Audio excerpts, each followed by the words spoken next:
ଝାରସୁଗୁଡ଼ା ଜିଲ୍ଲାର ପୁରୁଣା ବସ୍ତି ପୋଖରୀକୁ ଲାଗି ଲୁହୁରାପଡ଼ା ଆଡ଼କୁ ଅବସ୍ଥିତ ବାଲୁକେଶ୍ୱର ମନ୍ଦିର ଏକ ପବିତ୍ର ସ୍ଥଳ, ଯେଉଁଠି ବିଶ୍ୱାସ, ଭକ୍ତି ଏବଂ ଦିବ୍ୟ କୃପାର ଏକ ପ୍ରତୀକ।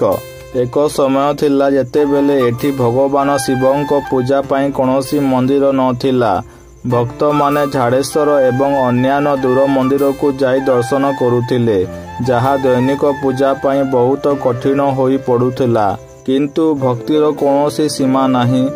ଭଗବାନ ଶିବଙ୍କୁ ନିକଟରେ ଆଣିବା ଉଦ୍ଦେଶ୍ୟରେ କିଛି ନିଷ୍ଠାବାନ ଭକ୍ତମାନେ ଆଷାଢ଼ ଏବଂ କାର୍ତ୍ତିକ ମାସରେ ପୋଖରୀ କୂଳରେ ବାଲିରେ ଶିବଲିଙ୍ଗ ସ୍ଥାପନ କରି ପୂଜା କରିବାକୁ ଆରମ୍ଭ କଲେ। ବିଶ୍ୱାସ ବଢ଼ିଲା, ଭକ୍ତମାନେ ବଢ଼ିଲେ ଏବଂ ଏଠି ଅନେକ ବାଲି ତିଆରି ଶିବଲିଙ୍ଗ ତିଆରି ହୋଇଗଲା। ଦିନେ ଏକ ଦୟାବାନ ପୁଅ ସ୍ଥାନୀୟ ମହିଳାମାନଙ୍କର ଶିବଙ୍କ ପ୍ରତି ଭକ୍ତିପୂର୍ଣ୍ଣ ଭାବକୁ ଦେଖି ଏକ ଛୋଟ ମଞ୍ଚ ତିଆରି କରି ପଥରର ଏକ ଶିବଲିଙ୍ଗ ସ୍ଥାପନ କଲା। ଏହାପରେ ଏହି ସ୍ଥାନ ଏକ ଆଧ୍ୟାତ୍ମିକ କେନ୍ଦ୍ର ହୋଇଯାଇଥିଲା, ଯେଉଁଠି ପ୍ରତିଦିନ ଭକ୍ତମାନେ ପୋଖରୀରେ ଗାଧୋଇ ଶିବଲିଙ୍ଗ ଉପରେ ଜଳ ସମର୍ପଣ କରୁଥିଲେ।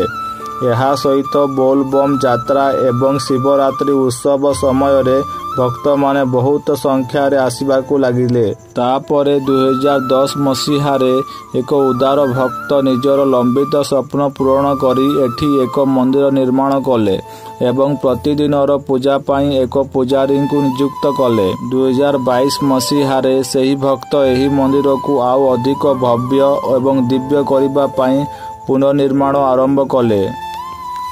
ଆଜି ବାଲୁକେଶ୍ୱର ମନ୍ଦିର ବିଶ୍ୱାସ, ସମର୍ପଣ ଓ ଅତୁଟ ଭକ୍ତିର ପ୍ରତୀକ ଅଟେ।